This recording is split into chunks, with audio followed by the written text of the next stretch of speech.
Hello friends, स्वागत है आप सभी का कल्पतरु एकेडमी के ऑनलाइन लर्निंग प्लेटफॉर्म में। कक्षा 10 इंग्लिश का जो 7वां यूनिट है कच्छ एंड देवयानी, इसकी शुरुआत हम करने जा रहे हैं। ये जो चैप्टर है वो हमारी हिंदू माइथोलॉजी यानी जो हमारी हिंदू धार्मिक मान्यताएं है उसके आधार पर है। हमारे जो दो महाकाव्य रामायण और महाभारत, इसमें महाभारत का जो आदि पर्व है उसमें से ये आपका पाठ लिया गया है, जिसमें उस समय के वैल्यूज, मूल्य जो कहते हैं जीवन मूल्य, उनके बारे में आपको बताया है। तो हम अलग अलग सेशंस में इसकी चर्चा करेंगे। तो शुरुआत करते हैं।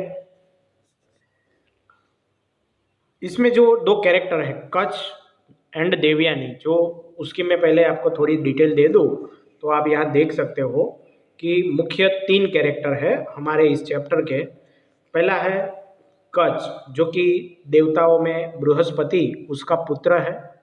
दूसरे है शुक्राचार्य, जो कि राक्षस जाति के गुरु है। और तीसरी है देवयानी, जो कि शुक्राचार्य की पुत्री है। ठीक है, तो इनके बीच में जो प्रेम प्रसंग की घटना घटती है उनको ध्यान में रख कर के ये पाठ जो है वो लिया गया है। The devs and asurs were always fighting each other. देव और राक्षस दोनों हमेशा एक दूसरे के साथ लड़ते रहते थे। The devs were from amongst the gods. देव कौन थे? तो जो हम भगवान कहते हैं उन भगवानों में से कुछ थे। द असुर्स वर डिमॉन्स, और जो राक्षस थे वो क्या थे? तो असुर में जो असुर थे वो राक्षस थे। डिमॉन्स मतलब राक्षस। यानी देखा जाए तो जो देव है वो अच्छे लक्षण वाले जो लोग हैं, जो कुछ अच्छा करते हैं वो लोग, और असुर अथवा डेमॉन्स यानी जो बुराइयां करते हैं वो लोग। The asurs were powerful, capable of all kind of wickedness. या विकेडनेस का मतलब क्या है? दुष्टता। जो असुर थे वो शक्तिशाली थे और दर एक प्रकार की जो दुष्टताएं थे उसमें माहिर थे।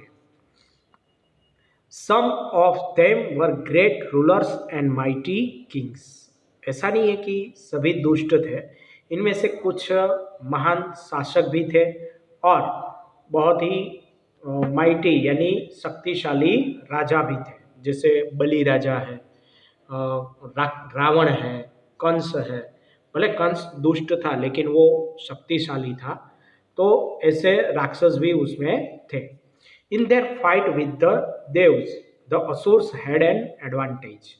देवों के साथ की लड़ाई में जो असुर थे उनको एक एडवांटेज यानी लाभ मिल रहा था। कौन सा लाभ था? They had on their side a great saint and teacher Shukracharya. उनकी तरफ उनके महान संत और शिक्षक शुक्राचार्य थे। वो न्यू द मंत्रा और magic formula for bringing dead people back to life.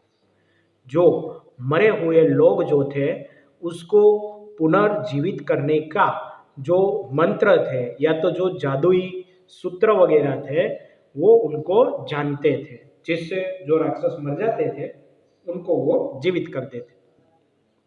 He restored to life many asurs who were killed in the battles against the devs. देवों का क्या था कि वो मर जाते थे तो उसकी संख्या घट जाती थी, लेकिन असुरों का क्या था? वो मरते जरूर थे लेकिन बाद में शुक्राचार्य उनको फिर से जीवित कर देते थे। लड़ाई लड़ते लड़ते जो लोग मारे जाते थे, बैटल यानी अ फाइट, और रिस्टोर टू लाइफ यानी फिर से जीवित कर देना, तो वो उनको फिर से जीवित कर देते थे। The Dev's did not have The devs did not have anybody who knew that mantra. देवों में कोई ऐसा नहीं था जो उस मंत्र को जानता हो। They went to their chief advisor Brihaspati and sought his help. जैसे दानवों के पास शुक्राचार्य थे वैसे देवताओं के बृहस्पति थे, तो वो बृहस्पति के पास जाते हैं और उसको मदद के लिए बोलते हैं। शॉर्ट का मतलब होता है क्या है? ट्राई टू फाइंड, वो कुछ हासिल करने की कोशिश करना। But Brihaspati said, I do not know the science of giving life to the dead. वो कहते हैं कि मैं जो मरे हुए हैं उनको जीवित करने का या जीवन दान देने का विज्ञान जानता नहीं हूँ। ओनली शुक्राचार्य नॉज इट, सिर्फ शुक्राचार्य ही जानते हैं। Somebody from your side should go to him and stay with him as a student and learn the secret. वो उसको एक रास्ता दिखाते हैं कि आप में से किसी को उसके पास जाना चाहिए और उसके साथ रहकर, उसके विद्यार्थी बनकर ये जो सीक्रेट है यानी ये जो रहस्य है उसको जानने की कोशिश करनी चाहिए, यानी सीखना चाहिए। मतलब किसी देव को वो दानव गुरु के पास जाकर के सीखने की आवश्यकता रहेगी। We have nobody with us to undertake such a difficult task. देवता कहते हैं कि हमारे पास ये मुश्किल कार्य को कर सके ऐसा कोई भी नहीं है। But we feel that your own son Kacha would be the best choice for this purpose.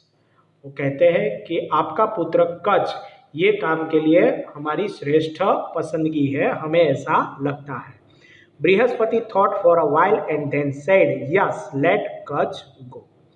Brihaspati कुछ समय के लिए रुकते हैं, सोचते हैं और बाद में कहते हैं ठीक है, कच वहां जाएगा। किस लिए? वो रहस्य को सीखने के लिए।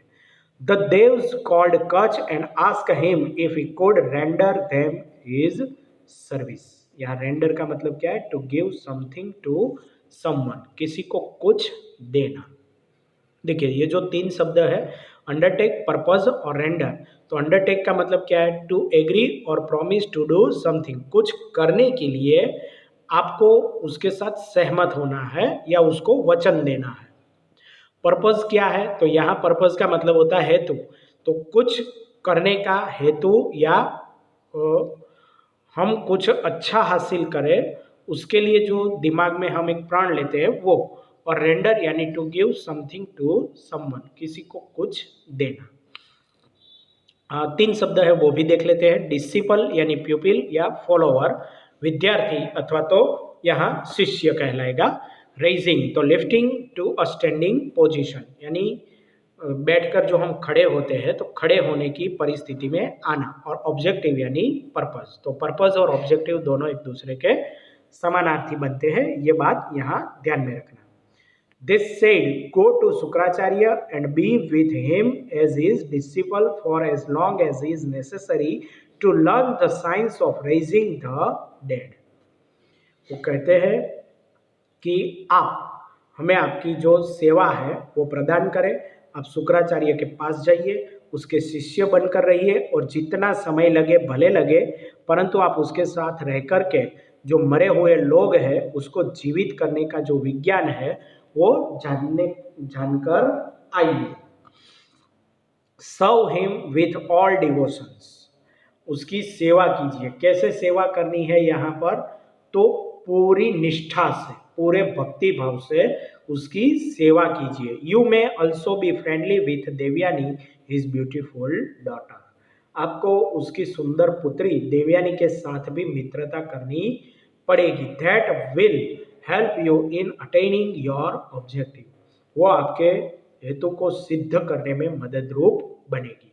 यानी जो देवयानी है वो देवयानी की आप मित्रता कीजिए, जो आपका जो हेतु है वो मृत लोगों को जीवित करने का विज्ञान वो प्राप्त करने में भी आपकी मदद करेगी।